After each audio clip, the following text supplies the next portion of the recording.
And we're back with another episode of Going Corn, all about everything in the Leroy Wiffle Association. Leroy Wiffle still can't get that over. Drop your balls. Drop your what? Drop the ball and Wiffle. Oh my goodness. For copyright talking purposes. about this stuff. Oh yeah, why he getting us in trouble? We're probably getting sued as we speak. If you hadn't already heard him, my name's Greg, if you didn't know that already. And my co-host, as always, the Simon to my Garfunkel, Facts. Caleb Youngman. The peanut butter to your jelly. Yeah. I know you like BBJ, Greg. We'll try and do something different every time. Okay. You know? We'll keep switching it up. The Garfield to my, what's that dude's? Simon? No. Garfield. What's Calvin the and dog's Hobbes? name? Garfield? Calvin You don't and know Hobbes, Batman Garfield? and Robin? You don't know Garfield? No. Oh my, are you serious? Leave me alone. How old are you? Listen. We're in the dog days of wiffle ball right now. That's facts. Days of summer is usually how that goes, and that means we're in the midst of it, and we're, kind of dragging on. This is like the pit of misery. This is the depressing time. We're in Dilly February. dilly. All the big announcements that we've made for next year have already been done. We've got our tournament. Our bowling event was good. We got the date set. So now we're pretty much sitting on our fingers, sitting on our hands, waiting for May to come around. So Greg and I had some creative brainstorming tonight over some Yingling and Angry Orchard. Sponsors of the show today. Sponsors of the show tonight. So this will be a new look for Going Corn. Moonshine is not involved, so that's always a good thing. As long as we stay away from that, I think we'll be good. So Greg and I, how our show is going to go tonight is Greg and I have prepared 5 questions for each other. Now, we haven't looked at them, so we don't know what each other's going to ask. We're going to ask the question, and within 5 seconds, we need to give a response. Maybe they're not even all prepared. We're not even prepared for it. So this is spontaneous questions.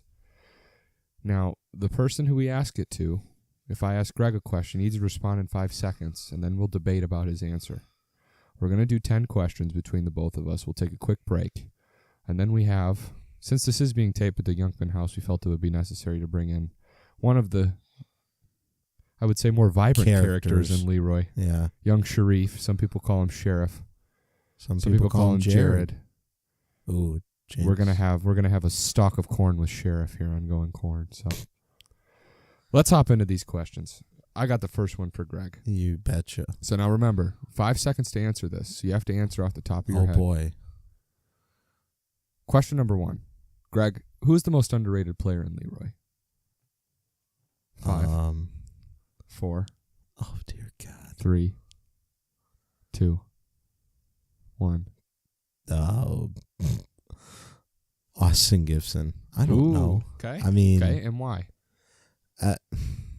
What came to my head immediately was, I think Matt values him, obviously, because he took him with the 5th pick, but I don't know. Underrated as in maybe he should have gone top 2 pick. I don't know. Okay. Yeah, these on-the-spot things are not easy for me. No? No. This is good. We're I challenging you panicked. today. It's okay. When I thought about this question, one person specifically came to mind. For this season especially, it's got to be Andrew Sitter. Oh, another Clams player. Okay, but here's why, though. Last year, he was ass. He was terrible. And coming into this year, there's a lot of question marks. He's a top 5 player when he's playing at his best. If he can get back to that form, people are going to be really surprised by how well the Clams do. True story. All right. Yeah. Question 2. Oh, question 2 from me. No. Yep. Now we're going to flip-flop, so you go. Well, yeah, so from me to you. Facts. Okay. I've got it loaded up here, ready to go. Okay. So, Caleb, who is the better Detmar, Eric or Brett? Brett. Oh, tough. But is the batting, who's better batter? Are we talking power or contact? Batter. Oh, goodness. I would say right now, Brett. overall, I think Brett is the better player. I think Eric is a better fielder out of them two. Okay. But pitching and hitting, I would take Brett. Eric, I That's take what it fielding really and comes base down running. to. Right.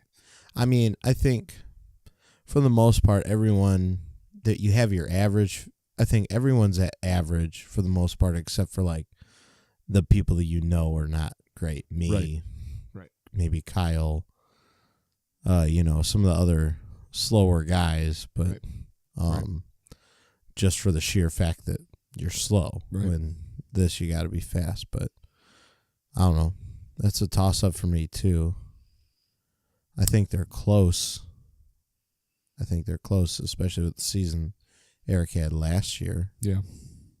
So Yeah, I could see in terms of just right now.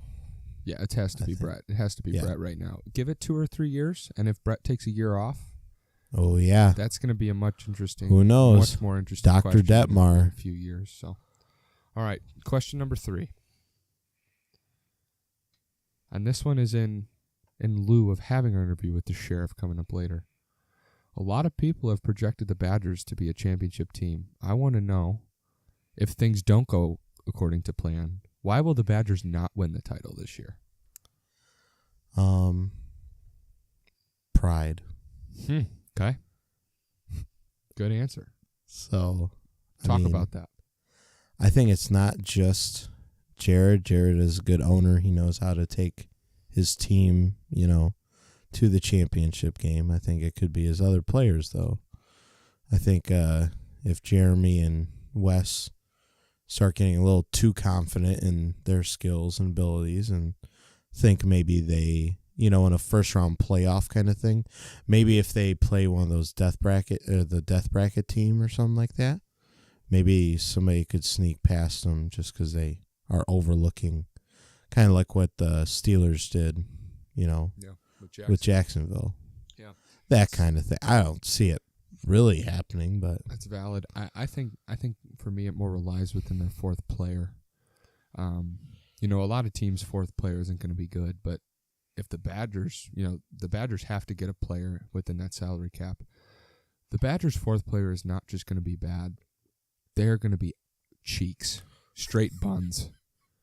So, and it won't matter if Jared, Jeremy, and Wes can hold down 0 runs and produce 6 or 7 a game within themselves. If their 4 is going to give up 8. But that lawn chair is going to give up a lot of runs. We talked about you at the traffic cone. Listen, they're going to get the lawn chair out there. Okay. But can they slingshot it? Can they, pull the ball? I'm going to sit on the lawn chair and pitch. That's what it's going to happen. Sit on the lawn chair. Yeah. So I think it's going to rely with their fourth player. If the Badgers don't win the title, it will be because of their lack of having a consistent fourth player for me. Okay. On that same topic of teams, okay, what will make the Clams unsuccessful? Much of the same for me. A lot of people think they're at the top too, even in the owner's rankings. Right. Spoiler alert. Right. It's going to be their fourth player, but I also think Sitter's inconsistency could face a big problem for Matt. Now, I know Matt, and he's a strategist like me, and he knows that Sitter was a really, really healthy risk. If Sitter doesn't pan out, he's got some cap to go sign the free agent. But, Matt's players are good in theory, but Austin still hasn't completely proven himself. Now, don't get me wrong. I will never talk bad about Austin Gibson. He's a phenomenal player, one of my best friends. He'll be able to get stuff done, but he still has to, for me to call him an elite player, he still has to have a complete year of attendance and performing at that high level. Do I think he's above average? Yes. Do I think he's elite and top 10 consistently every year? I can't say that right now. So Matt has a lot of question marks. Matt's in a really good spot from a projection standpoint, but from actually getting it done on the field, I need to see it for me to believe it. What would you say? For what would make the Clams unsuccessful? I think a lot of what you said.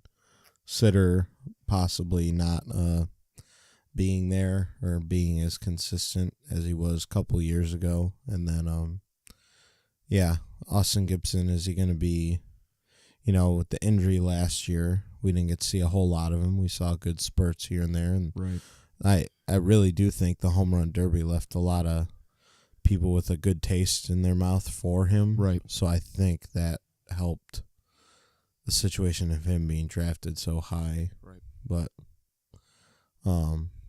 anyway, so what's your next question? Yep. Number 3 for you? Yep. Which would be question number 6 or 5? 5 overall. 5.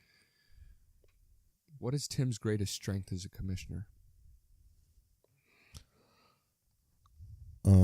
I would say the whole statistics, logistical part of it. Yep. I mean, obviously, you look at that. I mean, NWLA says differently, but we all know. Right. You know, sorry you can't understand basic stats that is put on the and website. Where to find them. Anyway, and Tim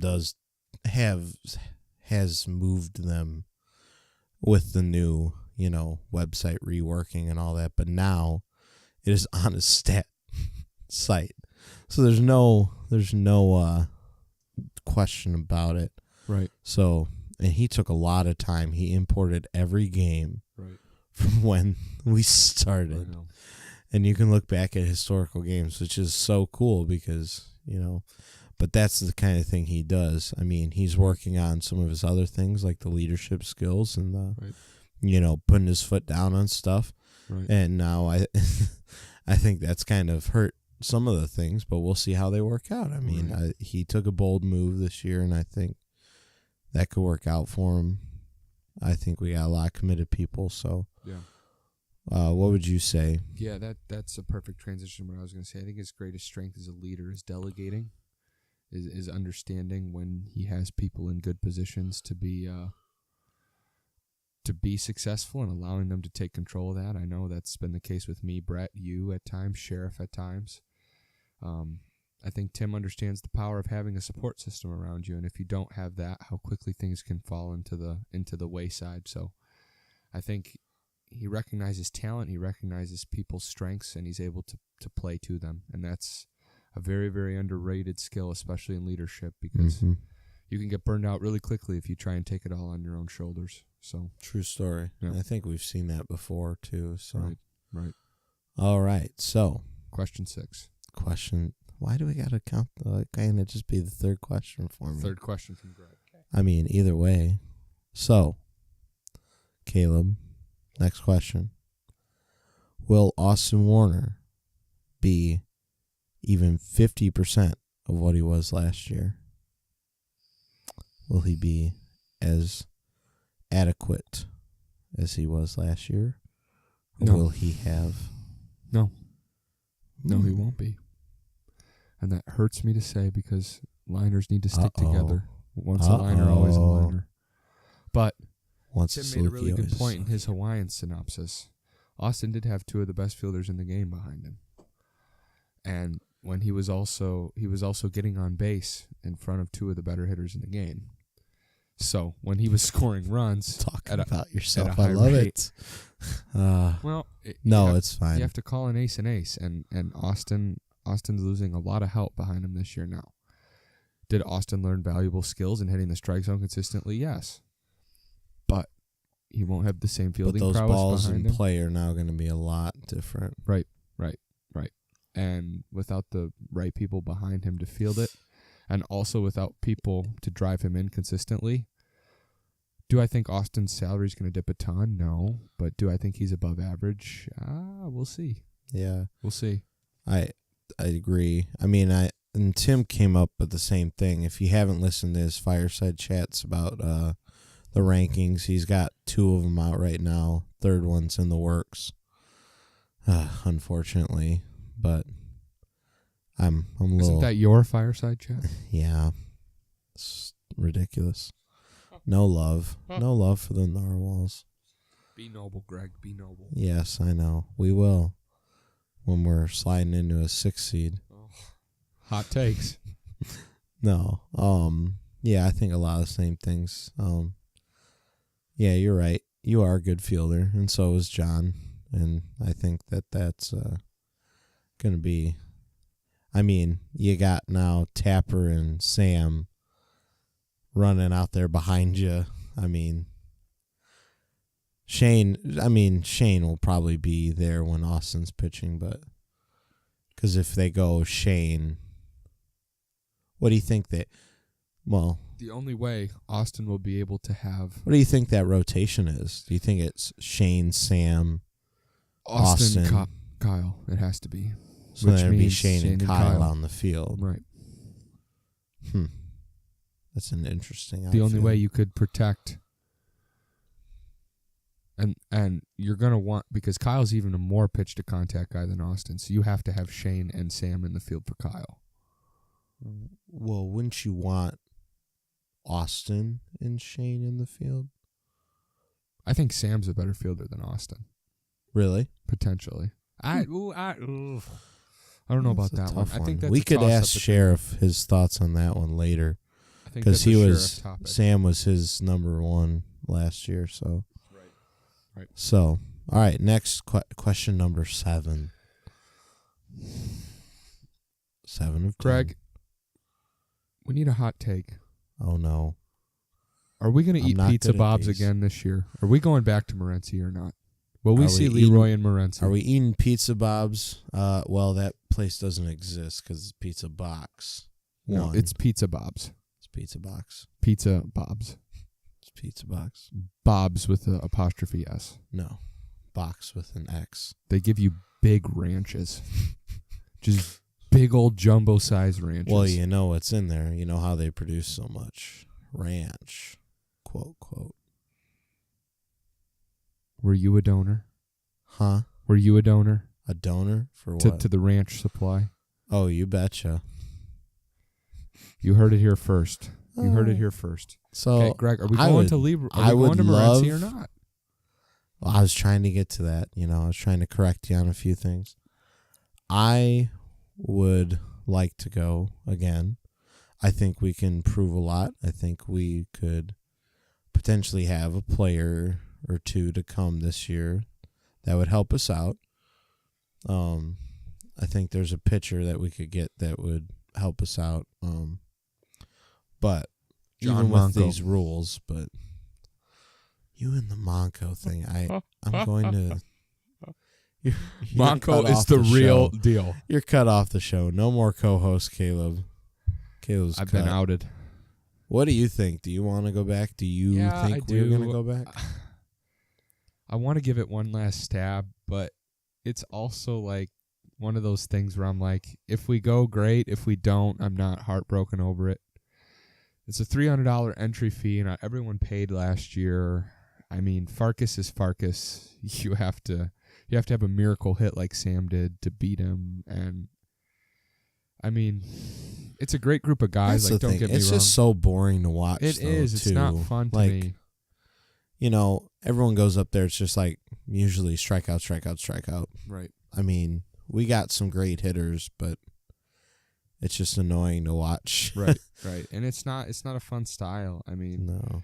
You getting hype over walks. I mean, a ball's put in play, and it's like you wake up from a deep sleep for 3 innings. Like it's not true. So I mean, would I like to go one more year, see what we do with the full squad? Yeah. Yes. Would I be heartbroken if we don't go? No. So I think if we didn't have that extra inning game, I think we would have went a lot farther. Oh yeah, because I was gassed. If we would have won that game, we would have been in a lot better position. Yep. But hey, what are you gonna do? Right. But that's what I'd see in the potential of going back. I think we could. Right. I mean, if not for one kind of bloop, or like one. Well, how did that run score? Did you walk in that run? Was that how that worked? The run, it was 1-0. It was 1-0. I know I walked 2. I think someone made an error. Yeah, I think it was something like that. I thought it was something like crazy that ended up. Yeah, because bases were loaded and then like that game. Yeah. Sheriff had a big hit to drive him in. So, but yeah, so that's the thing. I see the potential. So it's like tough not to want to go back again. Right. Yep. So. Okay. Question 8. Oh, question 8. Yep, that's a great one. Haven't thought of it yet, but oh, that's good. Yeah, I told you I had thought of these beforehand, but the lie detector determined that was a lie. So, well, do you want me to do 2 back to back, and you think of the other 2? Okay, you can do that. Was switching to 11 teams a good idea? Is this going to be something that makes Leroy twice as good because more people can play? Or is this going to come back to bite us in the ass? Okay, I was one of the people right away that said I did not think 11 teams was going to be a good idea. And I've always said, it helped me be an owner, us having 11 teams and all that. But, I mean, I don't know. It was just really, I think the way he wanted it to work out, the main reason he wanted 11 people was so he could have a perfect schedule thing. And we didn't end up having a perfect schedule thing because we wanted to have a full week off for buys. And right, we ended up not having that because it was too complicated and confusing for us to figure out. Right. Because we always had something wrong. Me and him worked on it forever. But sorry, I'm rambling a little bit. No, but, keep talking. This is good. No, but I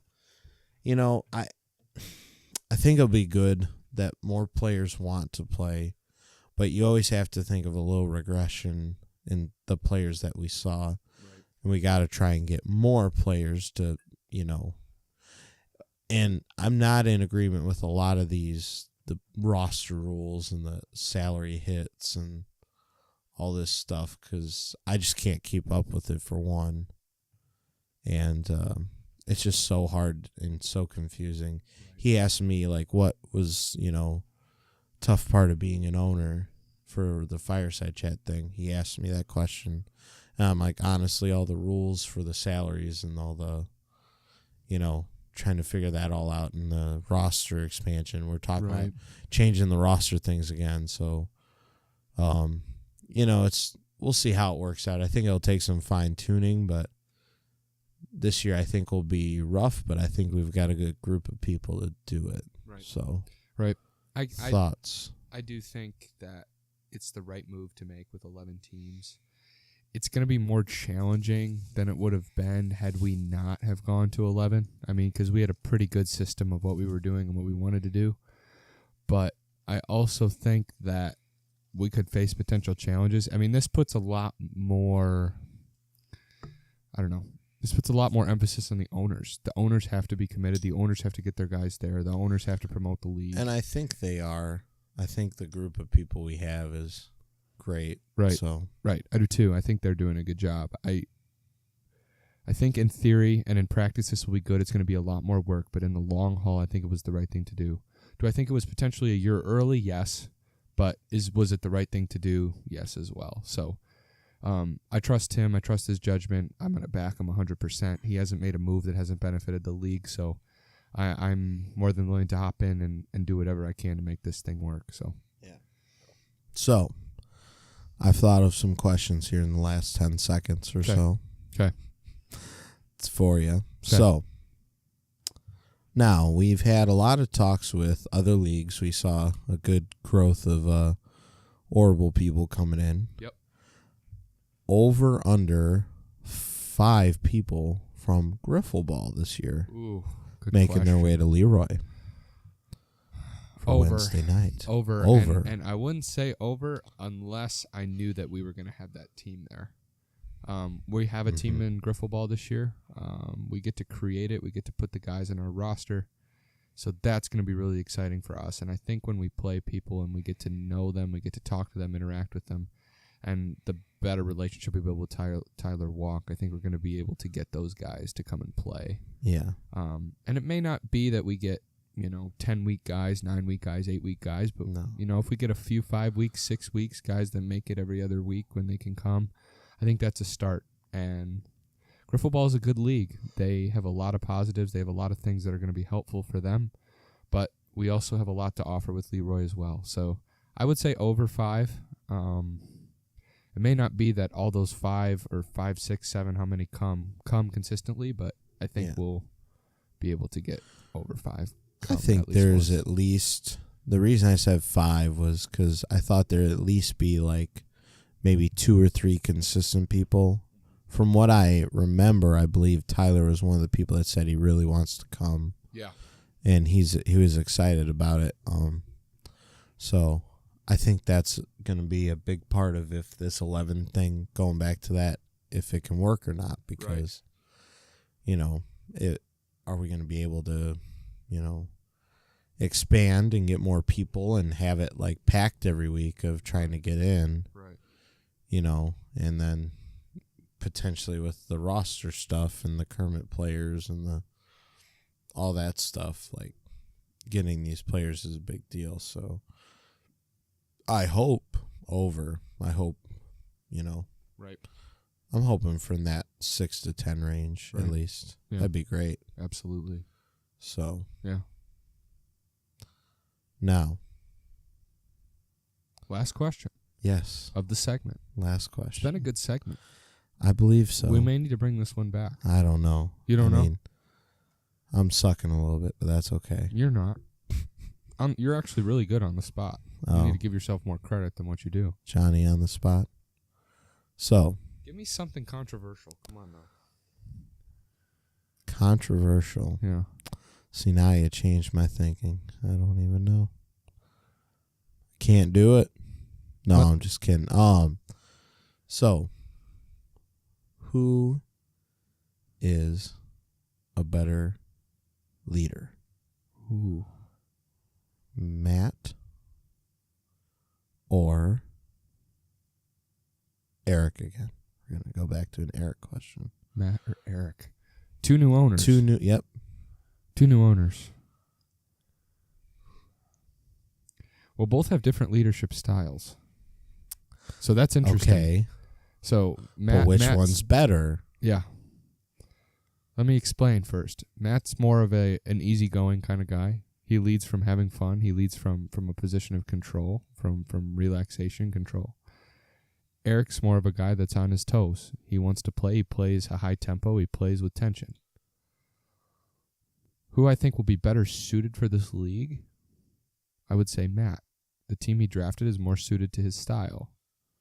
Well, And I think Matt will be the better Okay. leader. Not that Eric isn't a good leader. Eric's a really good leader. But with the team he has, Matt has Austin Gibson, who fits into that category. Matt has Andrew Sitter, who fits into that category, and he'll pick up a free agent. Who does Eric have? Eric has Eric has Garrett. Garrett's not a really serious player like Eric is. Luke Prince. Luke Prince is not a very serious player like Eric is. Wiz is definitely not a serious player like Eric is. And Eric had the luxury of being with Lautenbach and Brett last year, and then Matt and Jeremiah, two very serious players potentially when they were playing and they weren't owners.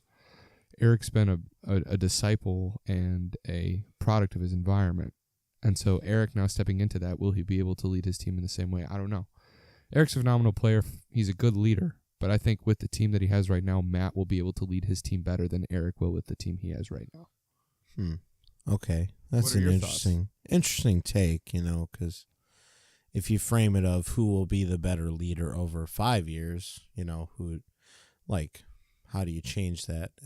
But that's an interesting take you have there. That's got to be year to year, though. No. In my Yeah. opinion. Oh, yeah. Because the team you draft is going to impact how you lead them. Like, take last year, for example, with me.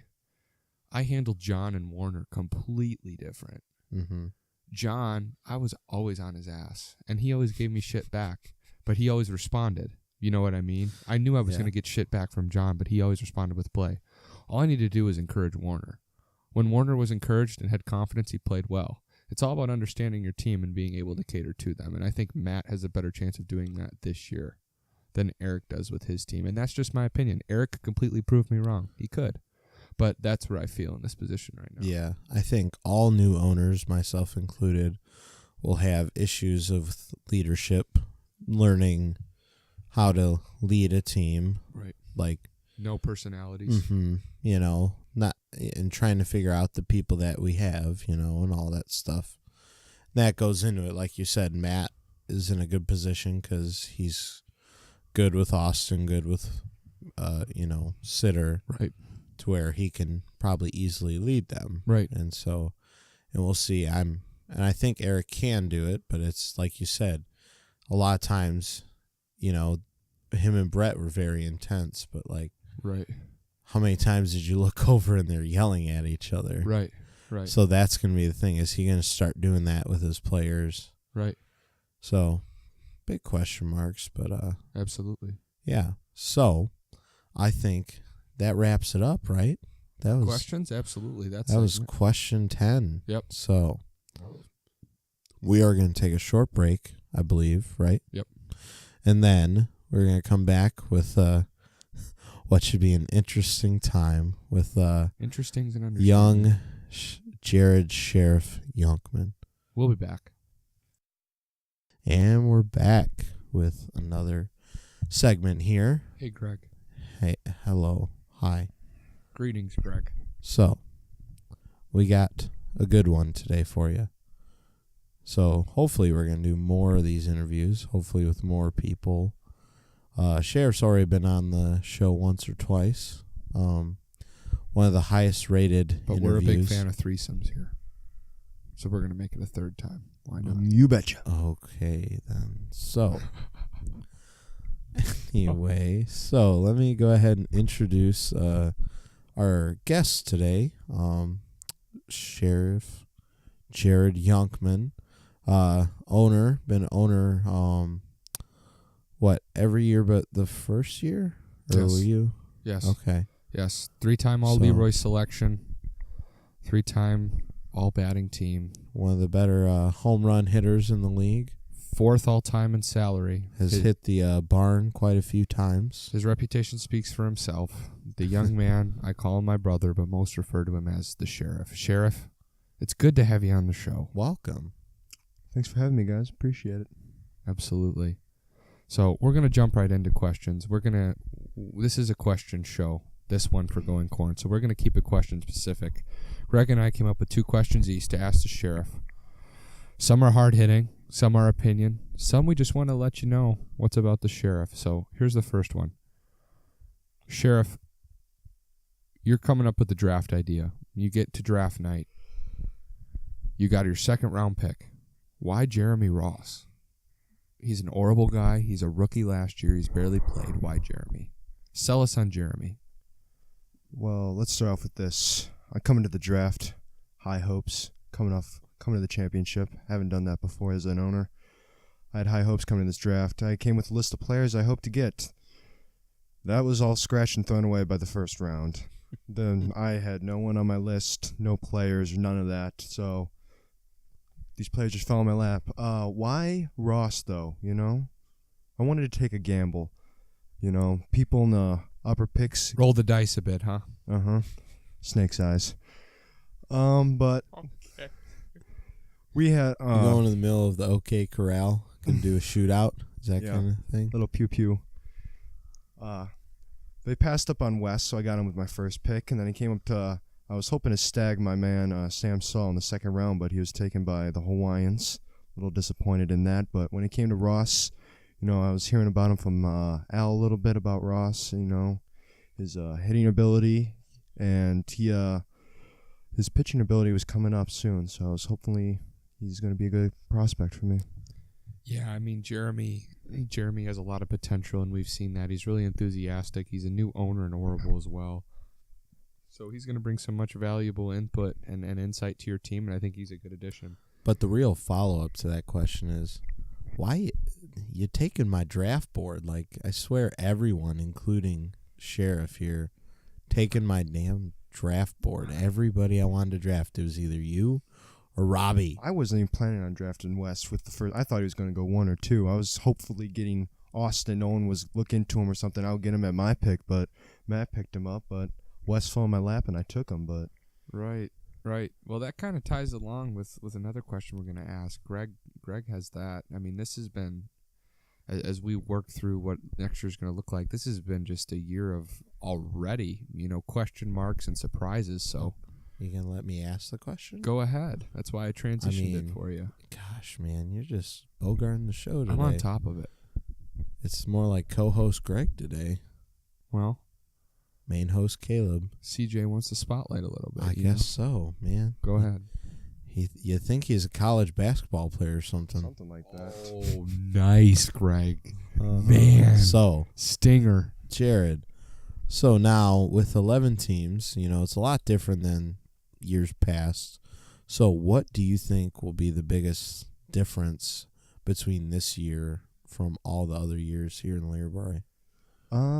For me personally, it's going to be experience. I feel like experience is going to get these teams farther along. These new owners, they're just coming off being as players. They don't know what it really takes to form a team, mesh with your players, and get an all-around vibe of what's going on in the league. And I feel like me being, my 4th year as an owner, I know the scene of it, what it takes to win, what you have to do to keep going, to get farther along. But hopefully this year's experience will get me a little bit farther, like last year, getting me to another championship round. You really think you can get to the championship again? That's the goal, Greg. That's the goal. It's a bold claim, Sheriff. That's early for that. So did you Greg, hear last show, Jared? I listened to Greg. Greg was bashing on me with the Badgers. I like to ride the coattails of my team, I will put them number one every single time, even if they're having a bad week. Jeremiah was the best player in your team last year. Okay, let's not get ahead of ourselves here. Facts. I'll give him that. He's a great player, but yeah, he was the best all-around player, I'm sure. I don't. Luke Prince was the best hitter. Okay. Yep. Now this is blasphemy. I mean, I struck Sheriff out a couple times last year. Greg, Ben Huff hit a home run off of you. Oh, shit. It's getting bad. It's getting bad. Next question, Greg. Oh, we're in the grinder now. We're in the oven. Now we're here. Oh, boy. Hot takes. How is the Otters feeling for you, Greg? Oh, come on. I'm sorry. A couple people couldn't make plays in the field. Man. Throwing shade. Hey, I just finally said what, my teammates have said Wow. since that day. There's a lot of bad things that went on with that controversial. game. Man. A lot of bad things. A All lot right, of people question- forgot how to That's hit. in the past, Greg. We're Question moving 3. on. It's Question 2018. A lot of Shoot people your forgot shot. how to pitch. This It was my birthday. I hit a home run, though. So This is for the strike zone. This Get a is little for action at Honey's later. Okay, here we Okay. Easy, boy. Easy there. So, if you could redo the draft, if you could go back, what would you make different? You kind of talked about this a little bit, but if you could do something different, anything different about the draft, what would This it year, be? coming in the draft, I wanted to find players that had, an all-around experience. Last year, I focused mostly on pitching when drafting my players, but with just pitching, no offense to my other team, but we couldn't really hit besides me. Jeremiah and Sam, they had a couple good games when they could hit, and Luke came in clutching a couple times, but we mostly did not have the bats. So coming into this draft, I wanted to get some more bats. But with the overall going around, the salary was too high, and I'm left with next to none money, and I got to find a 4th player. He most likely will be Booty Cheeks, and I got to find a way around. Will be Booty Most Cheeks. likely. I can turn 100%. a cone into an all-star. You heard it here first. Okay. That lawn chair, that's your best chance. You give me a sign cone. the lawn You give me a chair, cone, I give you an all-star. and you can slingshot it somehow from. I hear from Isaiah the- DeVries is coming back. Maybe you can sign Monco. I hear he's cousins with Casper the Ghost. I mean, Jake Olthoff is always available. Goodness. And that's enough. All right, last question for you, Sheriff, and this is one I want you to really answer well, because you are a rare commodity, one of only 6 to play in every season Leroy has seen. Okay? And this is going to be a really important question, because you got to really soul search in this one. What is your best Leroy experience? It can be a game. It can be a season. It can be an at-bat. It can be a homer. Oh, look at that! Your brother getting all emotional. With We you. want to know Oh. what your best Leroy experience has been. Well, This first is so off, I got touching. to say shout out to the 2014 Chainsmokers alum team. Best we go. team ever. Oh, Thank my you. Here we We're go. settling that That right poll now. was so skewed. That is false. The Twitter poll is right. news. Hashtag alumni. No, I love not the Chainsmokers. Not just that. The The fact that Chainsmokers it was will like- beat any team, any day, at any time. Yeah, Can I the debunk this? 2006. You had Alan Drew Mikowski Bombers. will be You the had best Drew player to ever play. Drew Alan- Enningenberg. Drew Enningenberg Nobody was can hit that. Nobody's hitting that today. Drew Enningenberg was an absolute monster in 2014. Okay, Drew Enningenberg Before is and his always injury- will be ass cheeks. Drew, I hope you hear that. before his You are injury, awful. no one could hit him. Okay, the injury, he's like, I don't know who had an injury that like Tracy McGrady got hurt or something Drew like would that. strike Oh, people out come on pure on. luck. You're not comparing Pure him to luck. I'm going Tracy to compare McGrady. Drew Ennienberg to Tracy Drew McGrady. swung the bat with one hand. If that puts things That in was his injury season. Before that, he was swinging with both hands. Okay, but Okay, that's saying, but that's like saying like Lauren Ashby swings with two hands. I my mean, best that's not Leroy saying moment. If much. we're we going would back, 10 run you guys, my Sultans team in 2000. No, okay. My This is 2000, my blasphemy. This is 2018 blasphemy. Miners team would 10 run No, the 14. no. Okay, sibling rivalry the here. 2014 Okay. Smokers are the best team. Smokers. So Okay, Okay. is that your moment, or is that just a special that was shout just out? that was a shout out there. My special moment is taking the Lord. Badgers through all the crap and shit they've talked through the whole season last year. Made it to the championship game, but we still lost. But I liked getting there. Optimism. That's what I loved about that. That's the best you got. Who was I talking- loved every who was single talking moment. bad about you. Well, I would have said one of two things. I would have said either your hit against Hess at Nationals, because that was one of the most clutch things I've seen, or your homer against Orable, but in the hometown cup. But Oh, that one. Oh yeah, that was a pretty big homer, I would think. But you know, I mean, I watched you play catcher though. I mean, some of Big those catching plays, guy. oof. Scooping it up from the ground. okay. Sheriff Greg is knows how to handle balls. if you're, from my perspective, Greg is making obscene gestures to me right now. Not true. Very but, true. Fake news, Greg. Rumors are you're going to be a Lynn Street Leprechaun this year. Your thoughts? I mean, I'd be happy to sign with any team that's willing to take me. So. Horrible. Greg's available. Yep. I could be the next. I don't know. At New Scott Carlisle Seuss. Newts. Who, The Newts who's the are big in guy that just Newts hits are in home cahoots runs? with Greg. Garrett Curlis. Oh, there we go. Let's do it. I'll hit some bombs. Watch me hit like 15, 20 home runs in Orville and none in Leroy. That I'm would predicting be awesome. Greg. Possibility. That I'm would predicting be awful. Greg to hit 3 home runs this year. 3. 3 is my 3. goal. Hey, Matt bet me some money. You about to put money on this? I will not bet that. $10 you won't hit more than 5. 5? $10 right now. More than 5? More than 5. How about 5.5? How do you hit half a homer? Yeah. How do you hit I'm with that one. How do you hit a half a homer? I think this is the point where we start to shut it down if we're talking about half homers.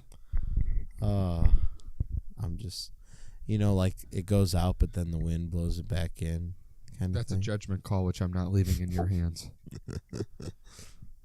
Either way, I think this has been a good show for February, don't you? I think so. Yeah. And moving on to March and April, we're going to start doing more in-depth analysis of teams and players and stuff like that. More little love-hate, stuff like that. Yep. Who do you love? Who do you hate? Love? Who are you indifferent about? You betcha. We're going to talk about why teams will be successful, why they won't be successful. We're going to see if we love them or hate them. So, Going Corn is coming sponsored up. by Taco Bell. Live Moss. Oh my gosh. All right, it's definitely time to cut it out now. All right. So, This is Sheriff signing off from Going Corn. okay, now See ya. now we're definitely done. All right. So, for my co-host Caleb, for our guest Sheriff, thanks for coming on. Thanks for having me on, Greg. Always love you. Okay, this is the point where you See ya. stop talking. You We'll see you betcha. later.